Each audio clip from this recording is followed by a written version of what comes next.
அவங்க தான் அதுக்கு பூஜை பண்ணுவாங்க, நாங்க போக கூடாது ஏன்னா தீட்டாயிடும். அதானே இது ஏன் தீட்டுன்னு? அப்படிதான் சார் அது வன்மத்துல அதுல காமிக்காது. யாருக்கு வன்மம்? உங்களுக்கு வன்மம். இளையராஜா உள்ள வரும்போது வெளியே போன்னு சொல்றாரு ஒரு ஜியர், அவருக்கு வன்மமா எனக்கு வன்மமா? அவர் வந்து தெளிவா வெளியே சம்மட்டு அடி கொடுத்துருவாரு எல்லாருக்கும். யார் ஜியர் கொடுத்தாரா இளையராஜாவுக்கு? ஜியரா இருக்கவும் போலாம்ல. நான் கேட்கறதுக்கு பதில் சொல்லுங்க. பிராமணன் போயிட முடியும்.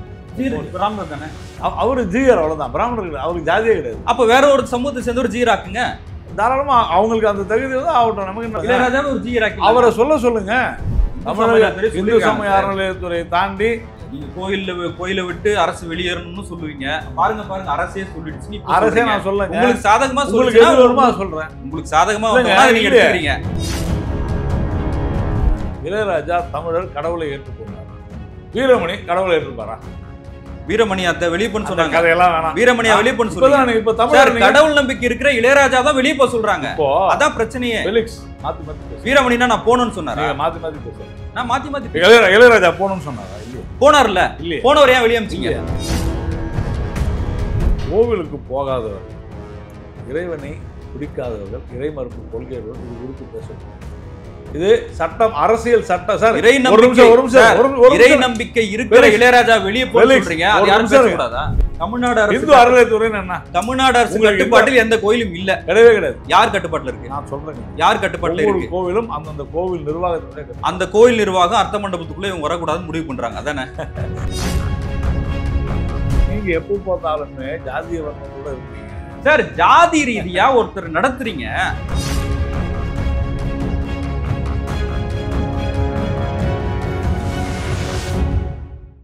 சவுத் பீட்டின் அன்பு உறவுகளுக்கு வணக்கம். நான் ஃபெலிக்ஸ் என்பவழி. இந்த நேர்காணலில் நாம் சந்திக்க இருப்பவர் தமிழ்நாடு பாஜகவின் மாநில துணைத் தலைவர் திரு நாராயணன் திருப்பதி அவர்கள். வணக்கம். வணக்கம் ஃபெலிக்ஸ். சார், ஸ்ரீவில்லிபுத்தூர் ஆண்டாள் கோயில் சர்ச்சை. இசைஞானி இளையராஜா ஜியர்களோட கோயிலுக்கு போகிறாரு. அவருக்கு மரியாதையெல்லாம் கொடுக்குறாங்க. ஆனால் கருவறைக்கு முன்னாடி இருக்கிற அர்த்த மண்டபத்துக்குள்ளே அவர் விடலை. அவர் உள்ளே போயிடுறாரு. நீங்கள் வெளியே போங்கன்னு சொல்கிறாங்க. அவர் வெளியே இருந்தே வந்து சுவாமி தரிசனம் செய்கிறாரு. இது இளையராஜாவுக்கு மட்டும் இல்லை, தமிழர்களுக்கு ஏற்படுத்தப்பட்ட ஒரு அவமானமாக பார்க்குறாங்க. நீங்கள் எப்படி பார்க்குறீங்க? அது இளையராஜாவே அந்த மாதிரிலாம் எதுவுமே இல்லைன்னு சொல்லிட்டாங்க. இல்லை, அவர் அதை பார்க்காம இருக்கலாம்.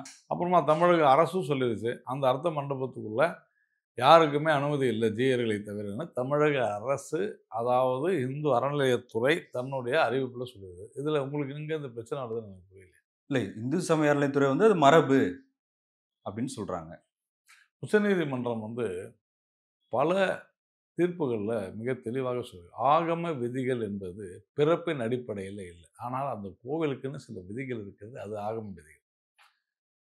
அப்போது அந்த கோவிலினுடைய விதிகளுக்கு மதிப்பு கொடுத்து தான் அனைவருமே அங்கே செல்கிறார்கள் அப்படின்றத நம்ம புரிஞ்சுக்கணும். அதை பின்பற்றுவார்கள். இதில் ஒரு பிரச்சனையுமே இல்லை. இது சர்ச்சை ஆக்கியது சில ஊடகங்கள் தான். சில திராவிட மாடல் அப்படின்னு சொல்லிக்கிறவங்க, திராவிடியன் ஸ்டாக் அப்படின்னு சொல்லிக்கிறவங்க வேண்டும் என்றே திட்டமிட்ட ரீதியில் இதை ஒரு பிரச்சனையாக்க வேண்டும் என்பதற்காக செய்திருக்கிறார்கள் என்று நான் கருதுகிறேன். இல்லை, இசைஞானி இளையராஜா ஒரு பிரபலம். அவர் தமிழகமே கொண்டாடப்படுற ஒரு ஒரு இசையமைப்பாளர். அதுக்கு என்ன செய்யணும்னு சொல்றீங்க? இல்லை, அவருக்கே அர்த்த மண்டபத்தில் இடம் இல்லையா? இடம் கொடுத்தா அவரே தெளிவாக சொல்றாரு, அதுதான் ஆகம விதிகள்.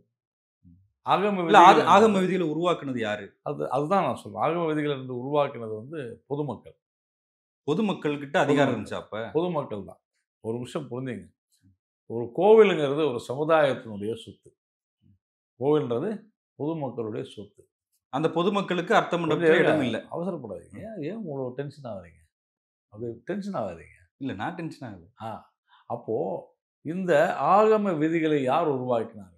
ஒரு கோவில் எப்படி கட்டப்பட வேண்டும், அந்த கோவிலில் நித்திய பூஜைகள் எப்படி செய்யப்பட வேண்டும் என்பதை யார் செய்ய வேண்டும் என்பதையும் முடிவு செய்தது பொதுமக்கள். அந்த கோவிலுக்கு என்ன சார் அதிகாரம் இருக்கு? ஒரு நிமிஷம் இருங்க. பொதுமக்கள்கிட்ட தான் அதிகம். இன்னைக்கு பொதுமக்கள்கிட்ட தான் அதிகாரம் இருக்கு. ஜனநாயக நாடு இல்லையா அது?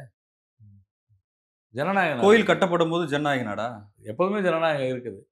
ராஜா காலத்துல ஜனநாயக நாடுன்னு சொல்லுவாங்க. கோவிலை கட்டுவது பொதுமக்கள் தாங்க. கட்டினா கூட சொத்து யாருடைய? பொதுமக்களுடைய சொத்து. முதல்ல இந்த மாதிரியான விதிகள் எல்லாம் எப்படி வந்துன்றதை புரிஞ்சுங்க. இப்போ எங்க ஊர்ல, என்னுடைய ஊர் சொந்த ஊர் மேல நீலிதநல்லூர். அங்க நீலியம்மா தான் எங்களுக்கு குலதெய்வம். இந்த கோவில், எங்க கோவில்ல பூசாரிகள் இருக்கிறாங்க. அவங்க தான் நித்திய பூஜைகளை செய்வாங்க. நாங்க போய் சாமி கும்பிட்டு வருவோம். நாங்க யாரும் உள்ள போமாட்டோம். ஏன் போகக்கூடாது? போமாட்டோம். அது நாங்க அந்த அந்த அந்த ஊரினுடைய அந்த பழக்கவழக்கத்தை நாங்கள் ஏற்றுக்கொள்வோம். அது இல்ல நம்பிக்கை. அங்க போகக்கூடாதுன்னு ஏதாவது வச்சிருக்கீங்களா? அடிப்படை நம்பிக்கைங்க. அடிப்படை நம்பிக்கை இல்லாதவர்கள பத்திலாம் சார், நம்ம பிறப்பின் அடிப்படையில யாரு- பேதம் கற்பிப்பது எப்படி சார் பிறப்பின் சரியா அடிப்படையில இருக்கும்? பேதம் கற்பிக்கவில்லைன்னு சொல்றோம். என்ன எந்த பிறப்பின் அடிப்படையில? இல்ல பூசாரியா நீங்க இருக்கிற சொல்றது ஒருத்தர் ஜாதி அர்ச்சகர் ஆக முடியாதுல்ல? இல்ல அதான் நீங்க தவறு அர்ச்சகரா சொல்றீங்க. இருக்கிறவர் பூசாரி ஆக நீங்க மாட்டாங்கல்ல? நீங்க தவறா சொல்றீங்க. பல பேர்கள் உண்டு. இறைவனை வழிபடக்கூடிய, பூஜை செய்யக்கூடிய பல பேர் உண்டு. பட்டாச்சாரியார், குருக்கள், அர்ச்சகர், பூசாரி, நிறைய கிட்டத்தட்ட ஒரு 100, 150 பேர் அந்த மாரி இருக்கு. ம். ஒவ்வொருவருமே அவரவர்களுக்கு அந்தந்த இது எல்லாமே ஊர் இல்ல பழக்கம் இதுல தான். இதுல பூசாரியை தவிர மீதி எல்லாமே ஒரே ஜாதியை அப்படிலாம் சேர்ந்தவங்க. ஜாதியே கிடையாது. யார் சொன்னது உங்களுக்கு? யார் சொன்னது உங்களுக்கு? இப்ப அந்த அர்த்த மண்டபத்துல ஜீயர்கள் இல்லைங்க. மட்டும் தான் போகணும்னு நான் சொல்றாங்க சொல்றது சார். இல்ல. உங்களுக்கு இல்ல நான் கேக்குறேன் சார், நான் கேள்வி கேட்டுறேன். நான் சொல்றத புரிஞ்சுக்கலங்க. நீங்க இப்ப சங்கராச்சாரியர் எடுத்து பல கோவில்களுக்கு உள்ளே போக முடியாது அவரால. கர்ப்பகிரகத்துக்குள்ள போக முடியாது. ஏன் போக முடியாது? போக முடியாது. அது சட்டம். போக கூடாதுன்னு நான் விதி ஆமா, இருக்கா? விதி இருக்குது. அந்த கோவிலுடைய விதி. போனா தீட்டாயிடுமா? இது ஏன் நீங்க தீட்டுன்னு நினைக்கிறீங்க? அதாவது ஒரு ஒரு ஒரு ஒரு நிமிஷம் இருங்க சார். ஒரு பூசாரி உங்க நடத்துற ஆபீஸ்ல கோயில்ல கேளுங்க. உங்க ஆபீஸ்ல உங்க சேர்ல வேற யாரும் வந்து உட்கார மாட்டாங்க.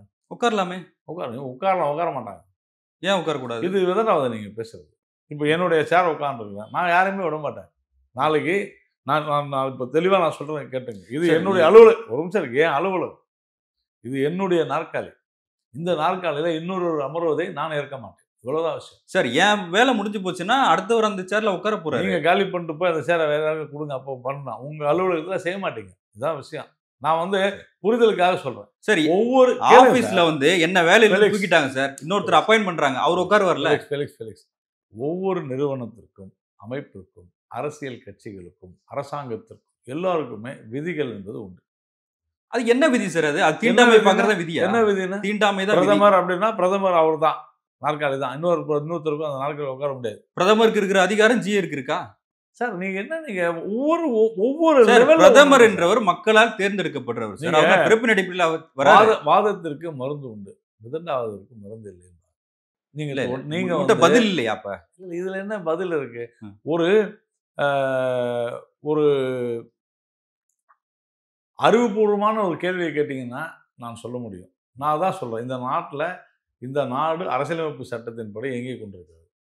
அந்த அரசியலமைப்பு சட்டம் சொல்கிறது ஒவ்வொரு கோவில்களிலும், வழிபாட்டு தலங்களிலும் அவர்களுடைய வழக்கப்படி, அந்த ஊர் வழக்கப்படி, அந்த அந்த கோவிலினுடைய அந்த அமைப்புகளின் வழக்கப்படி அவர்களுக்கு தங்களுடைய விதிகளை வகுத்துக் கொள்ள மத ரீதியான உரிமை இருக்கிறதுன்னு இந்த நாட்டினுடைய அரசியலமைப்பு சட்டம் சொல்கிறது. அதை இந்த நாட்டினுடைய அரசியலமைப்பு சட்டம் ஒரு தான். நிமிஷம் வைங்க. சொல்லுங்க. உச்சநீதிமன்றம் மிக தெளிவாக பல்வேறு தீர்ப்புகள்ல சொல்லுகிறது. உங்களுக்கு என்ன பிரச்சனை? இல்ல இந்த தமிழ்நாட்டுல- நாட்டினுடைய அரசியலமைப்பு நான் சட்டம் சொல்றது தான் கேளுங்க சார். அனைவரும் சமம் அப்படின்னு தமிழ்நாட்டுல சொல்லுதா? நான் சொல்றது கேளுங்க. தமிழ்நாட்டுல இப்ப அனைவரும் யார் வேண்டுமானாலும் அர்ச்சகர் ஆகலாம் கொண்டு வந்தாங்களா? கொண்டு வந்தாங்க. ஆனால் ஆகம விதிகள் தெரிந்திருக்க வேண்டும் சொன்னாங்க. சரி. சைவ கோயில்கள்ல வைணவர்கள் போலாமா? தெரியுமா உங்களுக்கு? இந்த சட்டப்படி தெரியுமா இல்லையா? சைவ சைவ கோயில்ல வைணவர்கள் கோயில்கள்ல போலாமான்னு வைணவர்கள் போக கேக்குறீங்களா? முடியுமா? போக மாட்டாங்களே. ஏன் போக இல்ல நான் சொல்றது அனைத்து சாதியினரும் அர்ச்சகர் ஆகலாம்னு சொல்றாங்கல்ல. ம். அதுல ஒரு சட்டம் இருக்குது. தெரியுமா உங்களுக்கு? இப்ப சைவ கோயில்ல வைணவர்கள் போக கூடாது. நான் சொல்ல தமிழ்நாடு அரசு வைணவ கோயில்ல சைவர் போக கூடாது. தமிழ்நாடு அரசினுடைய சட்டம் சொல்லுது. சார் சட்டத்தை யார் சார் விதிச்சது? சட்டம் வேணாமா உங்களுக்கு? நீங்க தான் அதே சட்டத்தின் மூலமா தான் அனித் சார் அர்ச்சகராலும் கொண்டு வந்தா நீங்க உச்சநீதிமன்றம் போறீங்க. இப்ப அதுதானே சொல்லிட்டு இருக்கேன். யார் நீங்க என்ன ஏன் சொல்றீங்க? ம். யார் போனாலும் அவங்களே போய் கேளுங்க. என்ன சொல்றீங்க? இல்ல நீங்க அதுக்கெல்லாம் எதிர்க்கிறீங்களா? நான் சொல்றேன் யார் வேணா அர்ச்சகர் ஆகலாம். ம். ஆகம விதிகளுக்கு உட்பட்டு. இதுதான் நம்மளுடைய ஸ்டாண்ட். ஆகம விதின்றது என்ன சார்? நீங்க உங்களுக்கு புரியலங்க. பாரதிய ஜாதி ஒரு பார்ப்பது நிமிஷம் ஆகம ஒரு விதியா? நிமிஷம் சொல்லுங்க முதல்ல. பாரதிய ஜனதா கட்சி ம். ஆளக்கூடிய மாநிலங்கள் அனைத்திலுமே எல்லா சாதியினரும் அரசர்களாக இருக்கிறார். தெரியுமா இல்லையா? தமிழ்நாட்டிலேயே அதை ஆதரிச்சு போராட்டம் தமிழ்நாட்டுல பண்ணுங்க. யார் இங்க நாங்க தான் சொல்லிருக்கோம். எங்களுடைய ஸ்டாண்ட் ரொம்ப ஆனா clear. ஆகம விதிக்குட்பட்டுன்னு ஒரு விதியை சார், போடுறீங்களா? இது உலகம் முழுவதும் இந்தியா முழுவதும் இருக்கக்கூடிய ஒரு விஷயம். ம். அதுதான் நான் மறுபடியும் சொல்றேன். ஆகம விதி என்பது இந்த நாட்டினுடைய அரசியலமைப்பு சட்டம் நமக்கு கொடுத்திருக்கக்கூடிய உரிமை. வழிபாட்டு தலத்துல எப்படி வழிபடுவது என்பது உரிமை. அது பிறப்பால் இருக்கக்கூடாதுன்னு சொல்றாங்க. யார் அங்கு பூஜைகளை மேற்கொள்வது, கர்ப்பகிரகத்துக்குள்ள யார் போகணுன்றதை முடிவு செய்ய வேண்டியது பிறப்பின் அடிப்படையில் அல்ல. புரிஞ்சுங்க. அந்த கோவிலினுடைய வழக்கப்படி அவர்கள் சில தகுதிகளை பெற்றிருக்க வேண்டும். நான் இப்ப என்ன சொல்றேன், தமிழக அரசு வைணவ கோயில்களில் செய்வ பழக்க வழக்கங்களை உடைய செய்வர்களாக அர்ச்சகர்களாக அனுப்பாது. புரிஞ்சுங்க. ஏன்னா நீங்க ஆதரிக்கிறீங்களா எதிர்க்கல அதை சொல்லுங்க. நான் சொல்றது கேளுங்க. அதான் ஆகம விதிகளின்படிதான் செயல்பட வேண்டும். நான் தெளிவா சொல்லிட்டேன். அப்புறம் இந்துக்களே ஒன்று கூடுங்கள்ன்றீங்க, இந்து மதம்னா ஒண்ணுதான்றீங்க, அப்புறம் சைவர்கள் வேற என்ன நீங்க வந்து புரியாது பேசுறீங்க. நான் தான் உங்களுக்கு சொன்னேன். இப்ப எங்க ஊர்ல பல கோயில் இருக்கு. ஒவ்வொருத்தரும் ஒவ்வொரு ஜாதிக்கு ஒரு கோயில் வச்சிருக்கிறதா அதான் ஆகமமா? எல்லா மதங்கள்லயும் பெண்களை நுழையக்கூடாதுன்றாங்க மசூதியில. இல்லையா? அப்படி யாரும் சொல்லல. யார் சொன்னது? எல்லா மசூதியிலும் பெண்கள். உங்களுக்கு தெரியலன்னு நினைக்கிறேன். இல்ல நீங்க வாங்க, நான் உங்களுக்கு தெரியலன்னு நினைக்கிறேன். ஏன் பெண்கள் வந்து ஃபாதர் ஆக முடியுமா கிறிஸ்டியானிட்டில? ஆகலாமே, ப்ராட்டஸ்டன்ட்ஸ் ஆகலாமே. ஆகலையா? அப்புறமா ஏன் மத்தவங்க? அதுக்கான ப்ரொடெஸ்ட் நடக்குது இல்ல சார் ஒரு மதத்துல. அது அவங்களுடைய உரிமைன்னு நான் சொல்றேன். ஆமா சார், ப்ரொடெஸ்ட் பண்ணி தானே வராங்க. உரிமைன்ற அப்ப இந்து மதத்துல யாரும் ப்ரொடெஸ்ட் பண்ண கூடாதா? நான் சொல்றேன், நீங்க ப்ரொடெஸ்ட் இல்லைங்க, அறிவுபூர்வமா சிந்திங்கன்ற. ஐயப்பனை வந்து ஐயப்பன் கோவிலுக்கு பெண்கள் போகக்கூடாதுன்றது அந்த கோயிலினுடைய விதி. அதே ஐயப்பன் கோவில்ல ஆண்கள் வரக்கூடாதுன்னு சில கோயில்கள் இருக்கு, தெரியுமா உங்களுக்கு? இருக்கு. அப்புறமா அது ஒவ்வொரு ஊர்ல ஒவ்வொரு மாதிரியான நம்பிக்கைகள் சார். அந்த நம்பிக்கைக்கும் ஜாதிக்கும் சம்பந்தம் இல்ல. சபரிமலை கோயிலுக்கு எல்லா ஜாதியும் தான் போறாங்க. யார் சொன்னாங்க ஜாதி சம்பந்தம் இல்ல? யார் சொன்னாங்க? எல்லா சமூகத்தினரும் போறாங்க. இல்லங்க, ஜாதி சம்பந்தம் இருக்குன்னு யார் சொன்னாங்க? இல்ல, அர்த்த மண்டபத்துல இளையராஜா போக கூடாது. நானும் போக முடியாது, யாருமே போக, நீங்களும் போக முடியாது. ஆனா ஜிஆர் இருக்கார்ல, ஜிஆர் போலாம்ல சார். அது ஆகம விதி. மற்ற சமூகத்தினர் ஜிஆர் ஆக முடியுமா? இல்ல இல்ல, அது சொல்லுங்க. அந்த ஜிஆர் எங்க ஊர் கோயிலுக்குள்ள வர முடியாதுங்க, அவ்வளவுதாங்க சார். நீங்க உங்களுக்கு புரியாது பேசுறீங்க, இல்ல புரிஞ்சுக்கிட்டு வேறும்னே பேசுறீங்க. பார்ப்பனர் இல்லாதவர் ஜிஆர் ஆக முடியுமா? நான் வந்து பார்ப்பனர், நான் ஜிஆர் ஆக முடியுமா? ஜிஆரா இருக்கிறவர் நான் பிராமணன், நான் ஜிஆர் ஆக முடியுமா? முடியாது. அப்புறம் நீங்க அதுக்கான தகுதி இருந்தா படிச்சு ஆகலாம்ல. யார் வேணாலும் ஆகலாம். அது எப்படி ஆக முடியும்? எப்படி ஆக முடியும் உங்களுக்கு தெரியல. எப்படி அர்ச்சகரானாங்க? எப்படி அர்ச்சகரானாங்க? தமிழ்நாடு அரசு சட்டம் போட்டுச்சு ஆனாங்க. போட சொல்லுங்க, போட சொல்லுங்க. யார் வேணாம்னு சொல்லு. இப்ப அர்த்த மண்டபம் நாங்க தான் சொல்றோம், யார் வேண்டுமானாலும் அர்ச்சகராகலாம், தவறில்லை, ஆகம விதிகளுக்கு உட்பட்டு. ஆகம விதிகள்னா என்ன அப்படின்னா, அந்தந்த கோவில்களுக்கே இருக்கக்கூடிய, இப்ப நீங்க கபாலீஸ்வரர் கோவில், இப்ப மயிலாப்பூர்ல இருக்கிறோம், கபாலீஸ்வரர் கோவில்ல இவர்கள் இந்த ஜாதியை சேர்ந்தவர்கள் தான் அங்க வர வேண்டும்னு எங்கேயுமே சொல்ல. புரிஞ்சுங்க. ஆனா இருக்கிறவங்களும் ஒரே ஜாதி தான். இல்லங்க, நான் சொல்றது நீங்க புரிஞ்சுக்க மாட்டேங்கிறீங்க. அதை மக்கள் ஏற்றுக்கொண்டிருக்கிறார்கள். சொல்லுங்க சார். மக்கள் ஏற்றுக்கொண்டிருக்கிறார்கள். நீங்க மக்கள் ஏற்றுக்கொண்டதை மக்கள் எப்படி ஏற்றுக்கிட்டாங்கன்னு எப்படி சொல்றீங்க? அந்த காலத்துல தான் போய் கேட்கணும். கோவில் கட்டணும் போது என்னன்னு கேட்கணும். எழுதி வச்சிருப்பாங்க, போய் கேளுங்க. எங்க எழுதி வச்சிருக்காங்க? கடந்த காலத்துக்கு போங்க. எங்க யார் எழுதி வச்சிருக்காங்க? பழக்கம் அதானே, அந்த காலத்துல இருந்து வர பழக்கம். எங்க ஊர்ல ஒரு குறிப்பிட்ட சமுதாயத்தை சேர்ந்தவர்கள் தான் அர்ச்சனை செய்யறாங்க எங்க நீலியம்மாவுக்கு. சரி, நாங்க போறது இல்ல. என் நம்பிக்கைங்க, அவங்க செய்யட்டும். உங்களுக்கு என்னங்க பிரச்சனை? ஏன் நம்பிக்கை? அதான் சார், நீங்க வந்து என்ன சொல்றீங்கன்னா, ஒரு பிற்படுத்த சமூகத்தை சேர்ந்தவர் தான் அங்க இருப்பாரு, நாங்க அங்க போக முடியாது. இல்ல இதுல வந்து கபாலீஸ்வரர் கோயில் அர்ச்சகர் அவங்க ஆக முடியாது. இல்ல, இப்ப ஜாதி பேசுறாரு. நீங்க தான். நான் எங்க பேசுறேன்?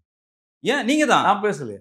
அவங்க தான் அதுக்கு பூஜை பண்ணுவாங்க, நாங்க போக கூடாது. ஏன்னா தீட்டாயிடும். ஆமா, அதானே. இது ஏன் தீட்டுன்னு ஏங்க? அப்படிதான் சார். அது உங்களுடைய வன்மத்துல அதுல காமிக்காது. யாருக்கு வன்மம்? உங்களுக்கு வன்மம். இளையராஜா உள்ள வரும்போது வெளியே போன்னு சொல்றாரு ஒரு ஜிஆர், அவருக்கு வன்மமா எனக்கு வன்மமா? இந்த நாட்டுல ஒரு வெள்ளைக்கோடு போட்டுருக்குது, நீங்க பைக்ல போய்கிட்டு இருக்கீங்க, சரி, அதை தாண்டி நிப்பீங்களா? எல்லாருக்கும் வெள்ளை கோடு தான் சார், ஜாதிக்கு ஒரு கோடு இல்ல. தாண்டி நிப்பீங்களா நீங்க? ஜாதிக்கு ஒரு கோடு கிடையாது. அவ்வளவுதாங்க. ஜாதி எங்க ஜாதி வந்துச்சு சார்? ஜிஆரா இருக்கிறவங்க யாரு? ஜிஆரா இருக்கிறவங்க எந்த சமூகத்தை சேர்ந்தவங்க? ஃபெலிக்ஸ், நான் சொல்றேன், பிராமணர்கள் அனைவரும் அர்த்த மண்டபத்துல போயிட முடியுமா? ஜிஆரா இருக்கிறவங்க போலாம்ல சார்? நான் கேட்கறதுக்கு பதில் சொல்லுங்க. பிராமணர்கள் அனைவரும் போயிட முடியுமா? போறாங்களே. ஜிஆர் பிராமணர் தானே. அவரு ஜிஆர், அவ்வளவுதான். பிராமணர்கள் அவருக்கு ஜாதியே கிடையாது. அப்ப வேற ஒரு சமூகத்தை சேர்ந்த ஒரு ஜிஆர் ஆக்குங்க. தாராளமா அவங்களுக்கு அந்த தகுதி வந்து ஆகட்டும். நமக்கு என்ன தகுதி? அது அவங்க படிக்கணும். எப்படி நீங்க ஆகம விதின்னு சொல்றோமோ அதை படிக்க சொல்லுங்க. இப்ப வேற சமூகத்துல சேர்ந்தவங்க ஜிஆரா இருக்காங்களா? இருக்கலாம். எங்க இருக்காங்க? எந்த கோயில்ல இருக்காங்க? கர்நாடகாவில் இருக்காங்க, தமிழ்நாட்டுல இல்லைன்னு நீங்க உங்களுக்கு பிடிக்கலன்னு நான் என்ன செய்ய முடியும்? தாராளமா வரட்டும். நான் கர்நாடகா சார் போக முடியும். நீங்க போறத நான் என்ன பண்ண முடியும்? அதுக்காக நீங்க ஜிஆர் ஆகிறீங்களா சொல்லுங்க. அதுக்கு உண்டான பயிற்சி எடுத்துங்க. அதுக்கு வாய்ப்பு இருக்கா? வாய்ப்பு இருக்குதே, எடுத்துங்க, படிங்க. எனக்கு அவசியம் இல்லை, நான் படிக்கல, நீங்க படிங்க. முடிஞ்சா அவங்க அதுல என்ன இருக்குது? அப்ப இளையராஜாவும் அனுமதிச்சிடலாமே, இளையராஜா ஜிஆர் ஆக்கிடலாமே, அவரை சொல்ல சொல்லுங்க, இளையராஜாவை ஒரு ஜிஆர் அவரை ஆக்கிடலாமே. சொல்ல சொல்லுங்க.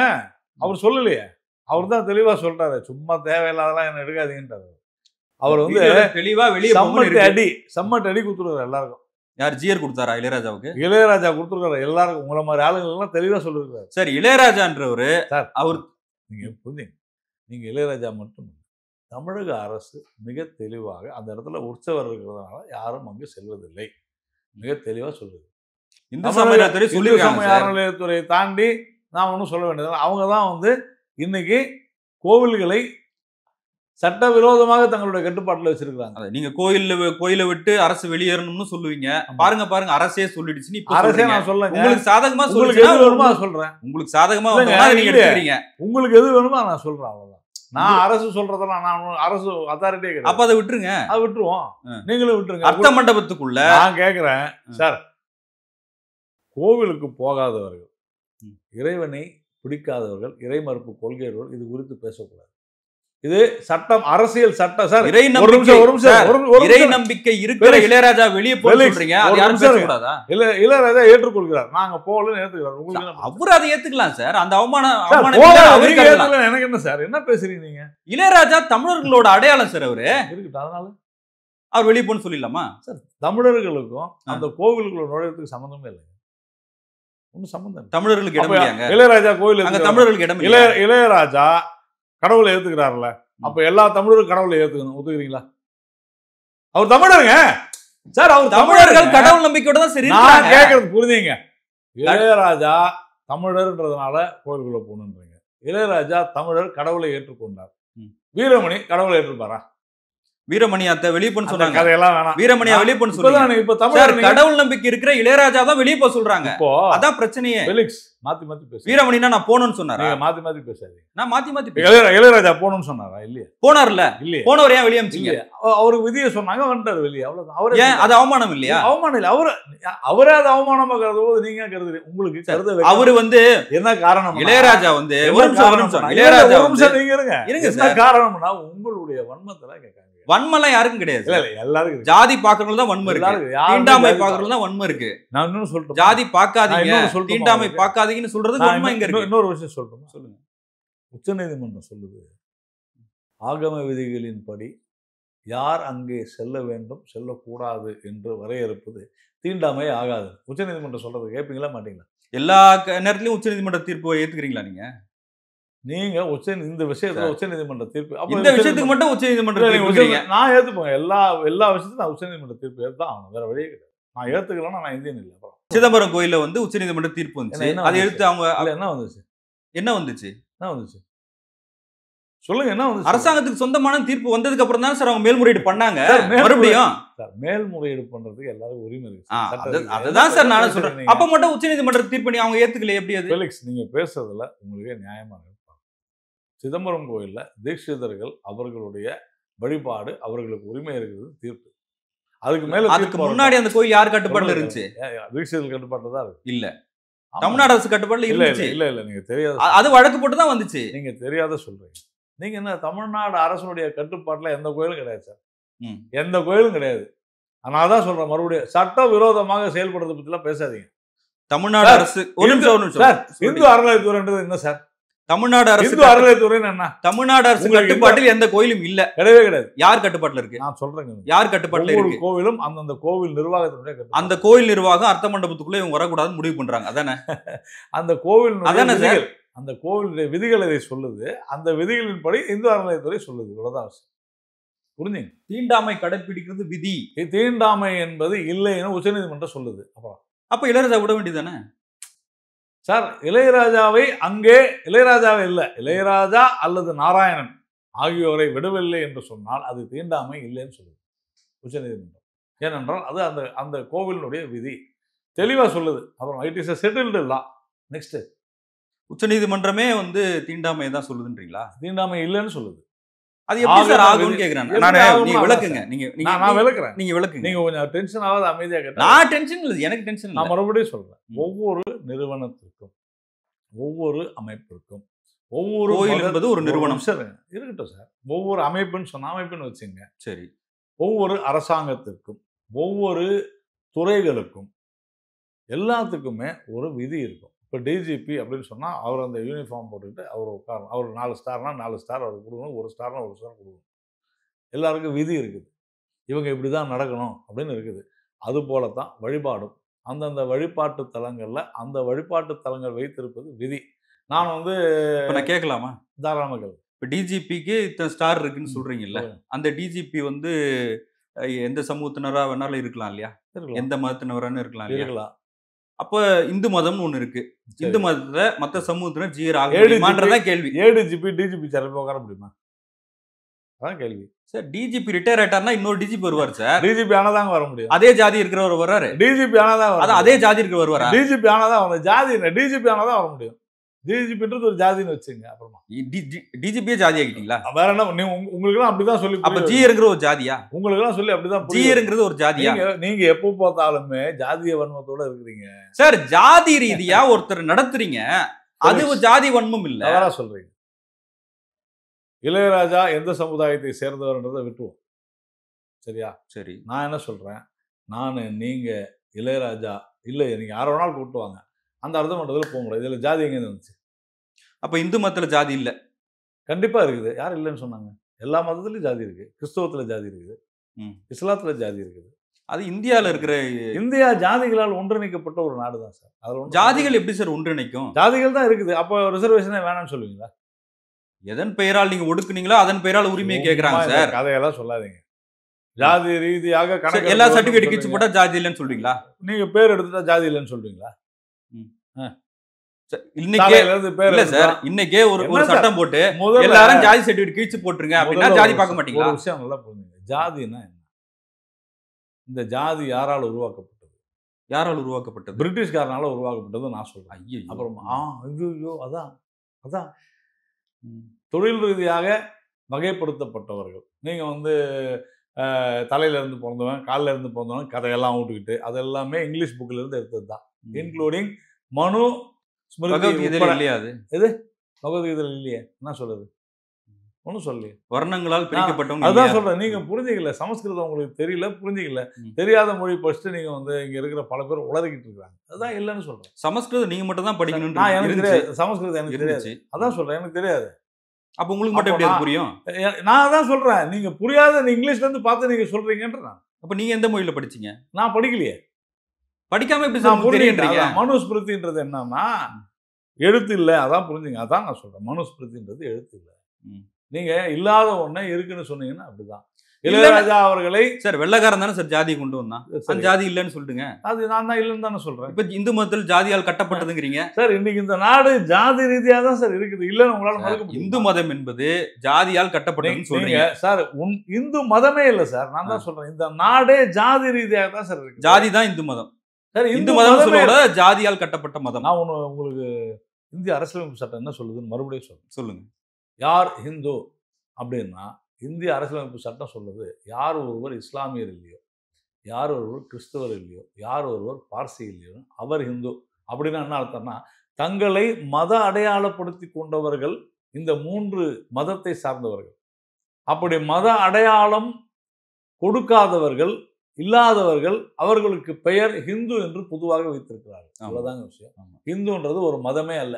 ஆனால் இங்கு இருக்கக்கூடிய பல்வேறு ஊர்களை சார்ந்தவர்கள், பல்வேறு சமுதாயத்தை சார்ந்தவர்கள், பல்வேறு இடங்களை சார்ந்தவர்கள் தங்களுக்கென்று ஒரு அடையாளத்தை வைத்துக் கொண்டிருக்கிறார்கள். இவ்வளவுதான். இல்ல, இந்து என்பது ஒரு மதம் இல்லை, மதமே இல்லை. வே ஆஃப் லைஃப், வாழும் முறை. நான் சொல்ல இந்து மதம் என்று நான் சொல்லல சார். சுப்ரீம் கோர்ட் சொல்லுது சார். நீங்க தான் சுப்ரீம் கோர்ட்டை மதிக்க மாட்டீங்களா? கேட்க மாட்டீங்களா? சொல்றது நீங்க எல்லாத்துலயும் மதிக்கிறீங்க. இல்ல, நீங்க சுப்ரீம் கோர்ட் சொன்னதை ஏத்துக்க மாட்டீங்க. நான் சுப்ரீம் கோர்ட் சொன்னதுதான் சொல்றேன். Hindu is a way of life, not a religion. Supreme Court சொல்லிருக்குது. நான் ஏத்துக்கிறேன். நீங்க ஏத்துக்கலன்னா அது உங்க விருப்பம். நான் என்ன பண்ண முடியும்? நான் மீண்டும் சொல்கிறேன், நீதிமன்றங்கள் என்ன சொல்கிறதோ நாம ஏற்றுக்கொள்கிறோம்.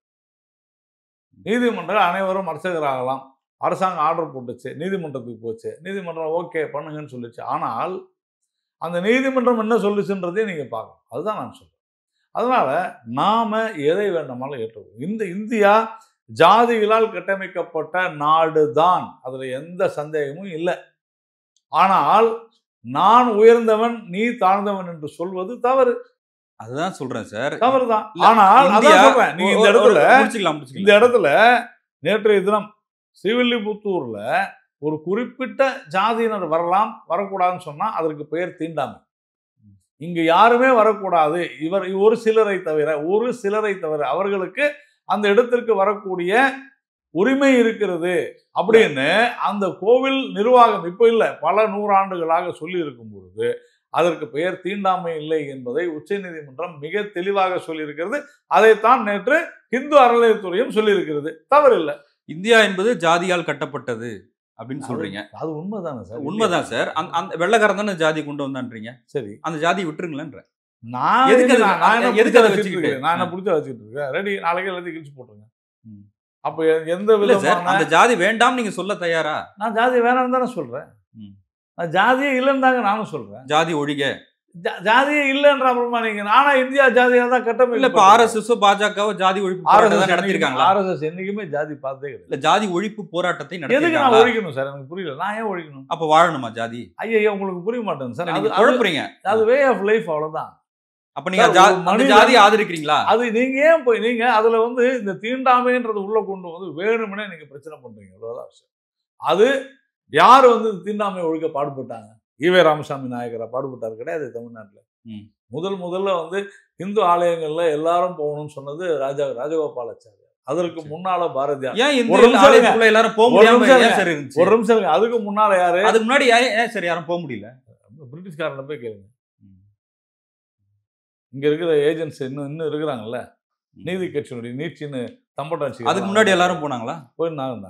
ராமானுஜர் சீர்திருத்தம் ஏற்படுத்தினார். ராமானுஜர் சொன்னது வேற, ஆலயனுடைய இல்ல. புரிஞ்சுங்க நீங்க தப்பு. அப்ப ஒரு ஏற்றத்தாழ்வு இருந்துச்சு இல்ல சார்?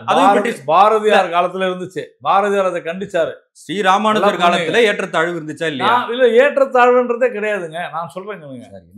அவர் என்ன சொன்னாரு? எல்லாருமே ஒண்ணுதான் அப்படின்னு சொன்னாரு. எல்லாருமே ஒண்ணுதான் சொல்றதுக்கான அவசியம் என்ன சார் இருக்கு? போய் பாருங்க. நம்ம திருக்கோஷ்டியூர்ல போய் எல்லாருமே ஒண்ணுதான் சொல்ல வேண்டிய அவசியம் எங்க இருந்து வருது கேக்குறீங்களா? போயிருக்கீங்களா நீங்க? இல்ல சார், நான் கேக்குறேன். எல்லாருமே ஒண்ணுதான் சமுதாயமா ஃபிலிக்ஸ், புரிஞ்சுங்க. ஒரு சமுதாயத்துல எல்லாம் ஒரே மாதிரி இருக்காது. ரிஃபார்ம்ஸ் வேணும். நாம ஒவ்வொரு முறையும் சீர்திருத்தங்கள் செஞ்சுட்டு தான் வரோம். ஸ்ரீ ராமானுஜர் ரிஃபார்மர்னு சொல்றீங்க. நான் சொல்ல, கருணாநிதி சொன்ன, அவர் சொன்னா நீங்க ஏத்துப்பீங்க. சரி. அப்புறமா பாரதியார் மிகப்பெரிய ரிஃபார்ம் இந்த நாட்டுல. அப்ப அதெல்லாம் எங்க இருந்து வந்துச்சுன்ற? கடந்த அந்த ஏற்றத்தாழ்வுகள் எங்க இருந்து வந்துச்சு? எங்க இருந்து? சமுதாயத்துல வந்துச்சு. நம்ம அந்நியர்கள் படையெடுத்து வந்தார்கள், அவர்களால் உருவாக்கப்பட்டது. உண்மைதாங்க. நான் விளையாட்டுக்கு சொல்லல. மன்னர் காலத்துலலாம் ஜாதியே கிடையாது. அதன் பிறகு நம் மீது படையெடுத்து வந்த துருக்கியர்கள். இப்ப மன்னர் காலத்திலயும் அர்ச்சகரா மற்ற ஜாதி இருந்தாங்களா? இருந்திருப்பாங்க, எனக்கு தெரியல. இருந்திருப்பாங்க. என்ன சரி, எல்லா வரலாறும் உங்களுக்கு தெரியுது. அப்ப எல்லாம் தீண்டாமை இருந்தது எனக்கு தெரியல, அதனால சொல்றேன். அப்பெல்லாம் தீண்டாமை இருந்தா சரி. நீங்க துருக்கியர்கள் நம் மீது படையெடுத்து அதன் பிறகு ஆங்கிலேயர்கள் நம் மீது இந்த கடந்த 2000 ஆண்டுகளாகத்தான் இது இருக்கலாம். 1000 1500 ஆண்டுகளாக தான் இருக்கலாம் நான் நினைக்கிறேன். ஜாதி இருக்கும். கரெக்ட். பிறப்பின் அடிப்படையில் ஜாதின்றது இருந்திருக்கலாம். பிறப்பின் அடிப்படையில் நீ இப்படிதான், நீ வேணாம், நீ வேணும், நீ தாழ்ந்தவன், நீ பெரியவன். இங்க வாழும் முறை தாங்க பிரச்சனை. ஏன் அதான் சார், அதெல்லாம் ஒழிக்கிறதுக்காக என்ன முயற்சி இல்லை? ஏன் ஜாதி ஏன் ஒழிக்கணும்? அதுல எதாவது வெள்ளக்காரன் கொண்டு வந்தது சார். நான் சொல்றது அவன் எதுக்கு நம்ம சொல்றது புரிஞ்சுங்க. அவன் யார் சார் நமக்கு திணிக்கிறது? புரிஞ்சுங்க. ஜாதியில நல்ல விஷயங்கள் இருக்கு, கெட்ட விஷயம். வெள்ளக்காரன் நல்ல விஷயத்தை பண்ணிருக்கானா? ஜாதியில நீங்க ஏன் வெள்ளக்காரன் சொல்றீங்க? நீங்க தான் சார் சொன்னீங்க. ஜாதி ரீதியா பிரிட்டிஷ்காரன் தான். நான் சொன்னது பிரிட்டிஷ்காரன் தான் ஜாதியை கொண்டு வந்தான். நான் சொன்னது நீங்க புரிஞ்சுக்கல. ஜாதிகளுக்கு இடையே பிளவுகளை உருவாக்கியது ஆங்கிலேயர்கள், துருக்கியர்கள். அப்ப ஜாதி இருந்துச்சு முன்னாடியே. இருந்திருக்கலாம். அதான் இருந்திருக்கலாம் தான் இப்பயே சொல்றேன் நான். இல்லாதும் இருந்திருக்கலாம். ஆனால் இந்த வேற்றுமைகள் என்பது எப்படி நீ தாழ்ந்தவன் நீ உயர்ந்தவன் சொன்னது நம் மீது படையெடுத்து அந்நியர்களால் ஏற்பட்டதான நம்மால. இல்ல, அதை விட்டுருங்கன்ற. அந்த உயர்ந்தவன் தாழ்ந்தவன் விட்டுருங்க. அதை தாராளமா விட்டாச்சு. மற்ற பார்ப்பனர் அல்லாத ஒருத்தர் ஜீயராக்குங்க. நான் கேக்குறேன்.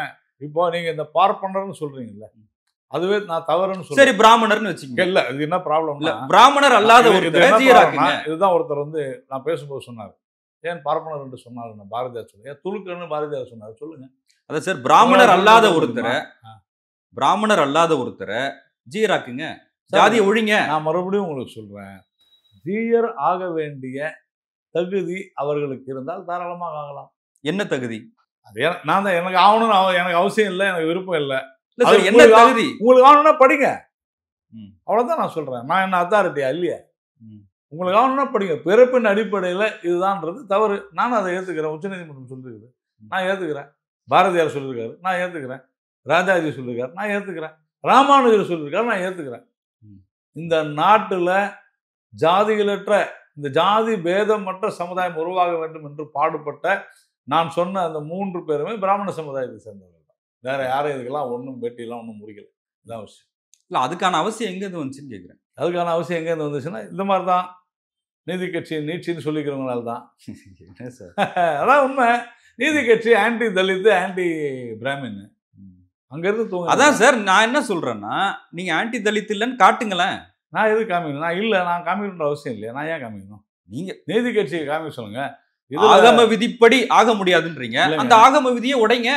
வேங்கை வயல்ல மலத்தை கலந்தது யாருன்றதை கண்டுபிடிக்க சொல்லுங்க. கண்டுபிடிச்சு தான் இருக்காங்க. கண்டுபிடிச்சு தான் இருக்கிறாங்க. இன்னும் ஆமா. என்ன ஃபீலிக்ஸ்? ஆமா சார். கண்டுபிடிச்சு தான் இருக்கிறாங்க. அப்படியே இருப்பாங்க. இன்னும் 50 வருஷம் ஆனாலும். இல்ல அதுக்கான ஒரு கமிஷன் போட்டுருக்காங்க. அது வழக்கு நடக்குது. கமிஷன் போடுவாங்க. கமிட்டி போடுவாங்க. ஆமா. சூப்பர். உங்கள மாதிரி முட்டு கொடுக்குறது 4 பேர் இருந்தா இல்ல முட்டு கொடுக்கறது இல்ல சார். சார், ஒரு சின்ன கிராமத்துல ஒரு ஒரு ஒரு குடிநீர் தொட்டியில மலம் கலந்து யாருன்னு கண்டுபிடிக்க முடியாத ஒரு அரசாங்கம் இருந்து பிரயோஜனம் இல்லைன்னு உங்களால ஏன் சொல்ல முடியல? சட்டமன்றத்துல உங்க பிரதிநிதிகள் உங்களால ஏன் கேட்டாங்களா? கேட்டாங்களே எங்க கேட்டாங்க? கேட்டாங்களே வானதி சீனிவாசன் பேசினாங்க. ஏன் உங்களுக்கு எப்படி தெரியாது இருக்குது? சரி அதுக்கான முடிவை நீங்களே போராடி யார் பெறுங்க. யார் அரசாள்வது? போராடி பெறுங்க. யார் அரசாளுகிறது? யார்? இதை இப்படிதான் பேசுவீங்களா நீங்க? அதிகாரத்தை கையில வச்சுக்கிட்டு என்ன அதான் சார் பேசுறீங்க? நீங்க கேட்க வேண்டிய கேள்வி. நாம ஒரு கேட்டாச்சு. எதிர்க்கட்சியா நாம- நீங்க நாம கேட்க வேண்டிய கேள்வி கேட்டுட்டு தான் சார் அது. இருக்கிறோம். நம்ம கேட்டுட்டு தான் இருக்கிறோம். அரசு அது பதில் சொல்லிட்டோம். போறேன் நான் என்னுடைய நீங்க தினந்தோறும் என் பதிவு எல்லாம் பாக்குறீங்கல்ல. நேத்து கூட இதுக்கு நான் போட்ட பதிவு செஞ்சா இந்த ஆமா interview நான் கேட்டேன். ஆமா. நான் இது வரைக்கும் வேங்கை வயல் பத்தி குறைஞ்சது ஒரு 100 முறையாவது எழுதியிருக்கிறேன். என்கிட்டயும் பேசிருக்கீங்க. அப்புறமா? ஆ. அப்புறம் நீங்க போராடுங்க அதான் சார் போராடுங்க. வேங்கை வயலில் நடவடிக்கை எடுக்கல. என்னுடைய எல்லைக்குள்ள என்னுடைய சக்திக்குள்ள தான் நான் போராட முடியும். நான் அதை செஞ்சுக்கிட்டு தான் இல்ல இருக்கேன். அதான் சார் நான் என்ன சொல்றேன். நேற்றைய தினம் கூட வேங்கை வயல் குறித்து நான் பேசுகிறேன். இந்த பதிவுல அதான் சார் வேங்கை வயல் பிரச்சனை இதுக்கு தீர்வு காணல திமுக அரசு அப்படின்னு நீங்க கொதிக்கிறீங்கல்ல. ஆமா. கொதிக்கிறீங்கல்ல. அதே மாதிரி பிராமணர் அல்லாத ஒருத்தர் அர்ச்சகராகலாம். ஆகம விதிப்படியே அதை கொண்டு வர முடியும். ஏன் அந்த கொதிப்பு வரல? யார் தடுத்தது? ஆகம விதிப்படி தான் ஆக முடியும்னு சொல்றீங்களா சார்? புரியாத பேசிட்டு இருக்கீங்க. பிஜேபி ஆளும் மாநிலங்கள்லாம் எத்தனையோ வருஷமா அனைத்து சாதியிலும் அர்ச்சகர்களா இருக்காங்க. இங்க நீங்க கொண்டு வரலன்னா உங்க திராவிட மாடல் அரசு தான் அதுக்கு காரணம். என்ன போய் சொல்றீங்க? திராவிட மாடல் அரசு சட்டம் கொண்டு வரும்போது யாரு சார் உச்சநீதிமன்றத்துக்கு போறது? யார் போனது? பிஜேபி போச்சா? தீட்சகர் தரப்புல போறாங்க, அர்ச்சகர் தரப்புல போறாங்க. நான் பிஜேபி போச்சான்னு கேக்குறேன். போனவங்களை எதிர்க்கிறீங்களா? சார் அவங்களோட உரிமை போகட்டும் சார். எனக்கு சார் நீதிமன்றம் சொல்ல சார் நியாயம்னா ஒண்ணுதானே சார் இதுனா கதையா இருக்காது. ஏங்க 58 பேரை கொலை பண்ண ஒரு ஆளை இன்னைக்கு வந்து ஊர்வலமா கொண்டு போறாங்க. அது நியாயமா? அது இறந்தவங்களும் எடுத்துட்டு போவாங்க சார். இருந்தவங்க எடுத்துட்டு போகுது. புதைக்கிறதுக்காக எல்லாரும் தான் போவாங்க. 58 பேரை கொலை பண்ணி பல நூற்றுக்கணக்கான பேர் யார் இருந்தாலும் அந்த கதையெல்லாம் ஊர்வலம் போக முடியாது சார். ஊர்வலம் போக முடியாது. யார் இருந்தாலும் அடக்கம் பண்ணும்போது அவங்க மதப்படி அவங்க பண்றாங்க சார். அதுல தனி மனிதனுடைய இறுதி சடங்கை நான் வந்து நம்ம மரியாதை கொடுக்கணும். அது வேற. அவ்வளவுதான் அது வேற. ஆனால் அவர்களை தியாகின்னு நீங்க ஊர்வலம் போறதா இருந்தா வன்மையா கண்டிக்கத்தக்கது. இல்ல அதை நீங்க கண்டிங்க. கண்டிச்சாச்சு அவ்வளவுதான். அதனால அது இல்ல. நான் சொல்ல வர்றது இங்க யாரும் ஜாதி எல்லாம் பார்க்கல. ஸ்ரீவில்லிபுத்தூர் கோவில்ல நடந்தது என்பது அந்த கோவில் ரொம்ப நேரமா பேசிட்டு இருக்கோம். அது மட்டும் சொல்லி முடிச்சிடலாம். ஜாதி பார்க்கலன்னு சொல்றீங்கல்ல. ஆனா ஆகம விதிப்படின்றீங்க. அது எப்படின்னு கேக்குறேன். ஆகம விதின்றது ஜாதி இல்ல சார். அதான் சார். அப்படிதான் சார். நீதிமன்ற தீர்ப்பு எல்லாம் படிங்க சார். நீங்க தப்பு பண்றீங்க சார். இல்ல சார் நீங்க என்ன அதான் சொல்றீங்க? அனைத்து சாயிரும் அர்ச்சகர் சார். ஆகலாம். ஆகம விதின்றது ஜாதி இல்லங்க. புரிஞ்சுங்க. அனைத்து சாயிரும் அர்ச்சகர் ஆகலாம். ஆனா ஆகம விதிப்படின்னு சொல்றீங்களா? அது என்ன அப்படின்னு கேக்குறேன். சரி சட்டம் கொண்டு வந்தாங்கல்ல. ஏன் வைஷ்ணவ கோயிலுக்கு வைஷ்ணவர் தான் போகணும்னு அரசாங்கம் சொல்லுது. அப்படி விதி அரசாங்கம் சொல்லுது சார். அந்த விதியை உடைக்க நீங்க போராடுங்க. விபூதி ஜாதி அது அவங்களுடைய உரிமை சார். சார் ஜாதி இல்ல நீங்க சொல்றீங்களே. பிரிட்டிஷ்கார கொண்டு வந்தது. இதுக்கு முகலாயர்கள் கொண்டு வந்தது. அது எதுக்கு நமக்கு? இதுக்கு ஜாதி சம்பந்தமே இல்லைங்க. நான் வேற்றுமைன்னு சொன்னா நீங்க இன்னும் புரிஞ்சுக்காத பேசுறீங்க. கபாலி கோவில்ல விபூதி இடுற கோவில்ல பட்டை போடுற கோவில்ல நாம போய் அர்ச்சனை பண்ண முடியாது அப்படின்னு அரசாங்கம் சொல்லுது இல்லையா? காஞ்சிபுரம் கோயில்ல வடகளையும் தென்களையும் கூட அடிச்சுக்கிறாங்க. அதுதான் சார். அது அவங்களோட அதுதான் வழிபாட்டு உரிமை. இப்ப நீங்க அதுல வந்து தீண்டாமை வந்துச்சா இல்லையா? அதுல தீண்டாமை இருக்குதா? ஏன் அடிச்சுக்கிறாங்க அப்ப? சார் அதுதான் சார் சண்டை போட்டு கட்டி போடுறாங்க. அது அவங்களுடைய உரிமைன்னு நீதிமன்றம் சொல்லுது. நீதிமன்றத்தை போய் கேளுங்க. என்ன ஏன் போய் கேட்குறீங்க? நான் அது தவறுன்னு தான் சொல்றேன். அதுக்காக நான் போய் அவங்க சண்டைக்குள்ள போய் கட்ட பஞ்சாயத்தை பண்ண அதையும் பிரிட்டிஷ்காரன் தான் அவசியம் இல்லை. இருந்திருக்கலாம், அவங்க எதனா சொல்லியிருக்கலாம், யாருக்கு தெரியும். வடகளையும் தென்களையும் அவங்க தான். நான் தான் அது அவங்களுடைய வழிபாட்டு உரிமை நீதிமன்றம் சொல்லுதுங்க, புரிஞ்சுக்குங்க. அது அவங்களுடைய வழிபாட்டு உரிமை, யாருக்கு முன்னுரிமை, யார் இதை செய்யணும் அப்படிங்கிறதுல அங்கே இந்த கோவிலுடைய எழுதி வச்சிருக்கிறாங்க. இந்துவா இருந்தாலும் அவருக்கு வந்து சார் இடம் இல்ல. ஆமா, அப்படியே நீங்க ஏதோ உங்களுக்கு ஜேக்கபைட் கேஸ் என்னன்னு தெரியுமா? இதுல கேரளாவில் தெரியுமா இல்லையா? சொல்லுங்க சார். 2 மத பிரிவுக்கிடையே கிறிஸ்டியன்ஸ் அவங்களுக்குடைய நடந்த மிகப்பெரிய பிரச்சனை, கேரள அரசாங்கம் பயந்துகிட்டு அந்த ஓட்டுக்காக இன்ன வரைக்கும் சால்வ் பண்ணாத இருக்கிறாங்க. நீதிமன்ற தீர்ப்பு வந்த பிறகு. இஸ்லாத்துல பிரச்சனை இல்லையா? உலகம் இருக்கு முழுவதும் சார். இருக்கு. அப்புறமா இருக்கு. அது சார் அதனால இங்கே இருக்கலான்றீங்களா? இல்லைங்க, புரிய மாட்டேங்குது. ரிஃபார்ம்ஸ் நடக்கணுங்க, எல்லா இடத்துலயும் ரிஃபார்ம்ஸ் நடக்கலாம். ஆனால் நான் தான் மறுபடியும் ஆகம சொல்றேன், விதிப்படி நடக்கணும். வழிபாட்டு உரிமை ஆகம விதிப்படி நம்ம நடக்கணும். தலையிட முடியாதுன்ற நான். ஆகம விதிப்படி நடக்கணும். ஆகம விதிப்படி நடக்கணும்ன்றது உச்சநீதிமன்ற உத்தரவுன்னு சொல்றேன். நான் எப்படிங்க அதை மீற முடியும்? நாளைக்கே உச்சநீதிமன்றம் அந்த ஆகம விதி தாராளமா ஓகே, சொல்லட்டும். நன்றி சார். நன்றி. நேரத்துக்கு மிக்க நன்றி.